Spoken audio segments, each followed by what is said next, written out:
So hi everyone, so today I'm gonna do the 1999 makeup look. Para naman makasabay tayo sa trend eh. Parang pag sumipag na lang ako din ako mag-makeup because sometimes I'm so tamad. So yeah, today I'm gonna do 1999 makeup look. Let's do this. So guys, this is the 1999 makeup look. Yung parang light smoky siya. Ganyan. But yeah, sige, insert ko na lang dito yung 1999 makeup look. Yun yung inspo ko. But yeah, let's check it kung kaya ko. Sana magawa ko, diba? Pag hindi, sad. Pero yeah, kaya ko yun. Aalis ako today. And light talaga yung mata niya. Yun o ganyan. Ay, Diyos ko dahi. Aalis ako. Ba't di kaya magmonta nga. But yeah, let's do this. So yeah, let's do this. Ang gagawin ko today, it's magpa-primer muna. Ang gagamitin kong primer is from e.l.f. Ang ending nito, naka 1.5 na naman siya para mabilis. Ayun yung e.l.f. And then yung glow booster serum ko is from e.l.f. also. You know what? I'm a fan of e.l.f. Cosmetics. Pero wala siya sa Philippines, so kinda sad. So let's blend it out. Nagmamadali na ako guys, so kasi nga may lakad pa kami. Kaya madali ang 1999 makeup look. Let's blend lang natin. Dahil medyo ano siya, gawin mo natin yung kilay and then yung eyes. Magkikilay muna ako. Manipis na kilay lang dapat. Manipis na kilay lang. Kasi yung mga 90s makeup look, manipis lang talaga siya, So, manipis lang. And then, i-conceal ko yan. And then, guys, i-conceal natin siya to clean para magawa natin yung eyeshadow. Yung gamit ko pang clean, it's from Easy. Ayan. Mas madali kasi gawin pang clean yung mga ganito kaysa sa liquid foundation. Diba? Blend agad. Okay, guys, nalagyan ko na to ng foundation. Para mas, pinapantay ko ng kulay. Para mas maganda yung apply ng, ano ko mamaya, ng eyeshadow ko. Ayan. Parang primer siya. Ako dami dila. And after this, gamit natin itong flower nose pang set ng kulay. Kasi kailangan light na light siya. Ma-light ko ba ito? Alam mo, nagduda rin ako sa kaya kong gawin. Okay. More on light kasi mag-eyeliner.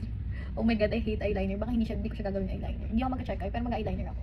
Ayoko ng check eye, hindi bagay sa mata ko. Ayan, ganyan yung ano, tapos may glittery lang siya, and then check eye.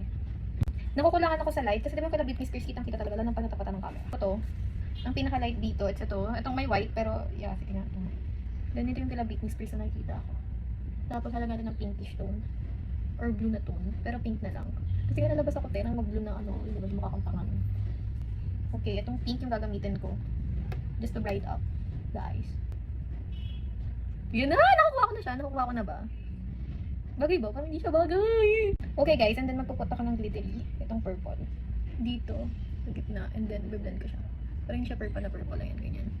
Extra bright lang. Ito, ano natin kagagawa ko sa sarili ko. Paglagay ko ng Dyson ko, ang ending. Ginawa ko to. Ano ba yan? Hindi lang ako sariling decision ba eh. Kung ano lang matrip ko. Pagka-upo ko dito, kung ano yung kaya kong gawin. Okay. Palabasin kaya ako ito ni And guys, mag-eyeliner ako. Sakto may bago akong biling eyeliner. It's from Vice Cosmetics. Talagang ito yung favorite kong eyeliner nila kasi parang smudge proof to. Hindi siya nagkakalat. Sa lahat ng tinry ko, ito yung hindi nagkakalat na eyeliner. Nakabahan ako. Hindi ako mag-wing liner kasi hindi bagay sa wing liner. So wait, gagawin ko siya ng off-cam kasi hindi ko kaya. Diba? Kaya ako nag-eyeliner kasi nga, malaki na yung mata ko, palalakihin ko palalo. My God! Nakakaloka naman to. Isa pa kung ba't ayoko nag-eyeliner kasi nga, ang dumi na to sa eyes.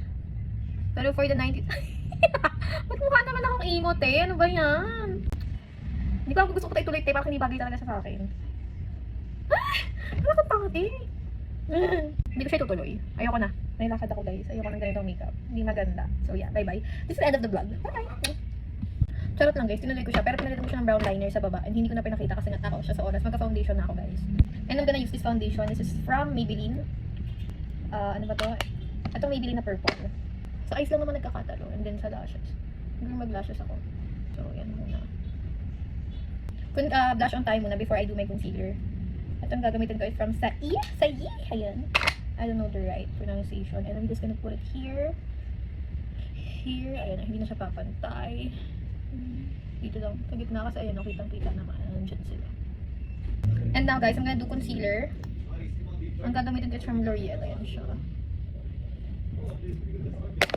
Pang brightening ng under eye kasi ayun yung usong-uso dati. Brighten yung eye, tapos ang tapang ng yan, ng ano noon. So ngayon guys, ang tawag ito, mag-set na ako ng face at ang gagamitin ko is ito from Tavian. Okay mo. Let's do that. Okay. So guys, diba nung 90s, sobrang brighten ng dito. So brighten ako siya. Okay din pala sana kung meron akong matte highlighter, no? So now guys, contour. Nose contour lang. Pero sige, kukontour ko yung buong mukha. Now, magkukontour ako all over my face. Para medyo may panga tayo. Kasi medyo tumataba na tayo, eh. Ooh, I'm good. I really look nice and carrots. Before, the highlighter doesn't exist. Pero maglalagay ako. Kasi ano nga naman, mag-highlighter, di ba? Highlighter is life. Alam niyo ba, pinaka-paborito kong gawin sa makeup. And one of my favorite things in makeup is highlighter. Dito siya lalagay.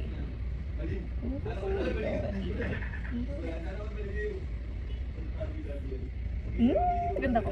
Okay guys, may nakita ako na merong high dito. Ayan o. Mag-glitters. Ganda! Okay guys, so nakapag-set na ako ng face ko. Ito yung ginamit ko. It's from Mario Badescu. And itong isa, itong from Shawil na setting spray. Itong dalawa, lagi ko itong pinagko-combo. And naglagay na rin ako ng cluster lashes ko guys. It's 3 pieces sa dulo lang. Para ganyan, may buhay lang siya ng very light. 90s makeup na ba? Sana parang 90s makeup siya, diba? Kasi kung hindi nakakalungkot. Ngayon guys, mag-lip liner na ako. And I'm gonna use this. Get ready with me, lip liner. Ito, ganyan yung peg niya. In fairness, 90s pa lang pala. Uso na yung brown. And I like the brown. Ito yung gagamitin ko from Kiko Milano guys. Ganyan siya. Magkakuha niya na. Hands up, Gabriela. Ganda. Patungan ko pa yan. Patungan natin na itong Burn&Tease. Na brown din to. Dito lang. Tapos mag-gloss ako kasi uso na yung gloss before. Itong gloss gamitin natin. It's from Kiko Milano to. Also, yun. So guys, this is my final look. Hindi na ako nakapagsalita because I forgot kasi nga nagmamadali na ako. But anyway, hiwala yung tutorial ng hair ko dyan and I'm gonna upload it soon kapag na-edit ko na. Bye-bye! Mwah!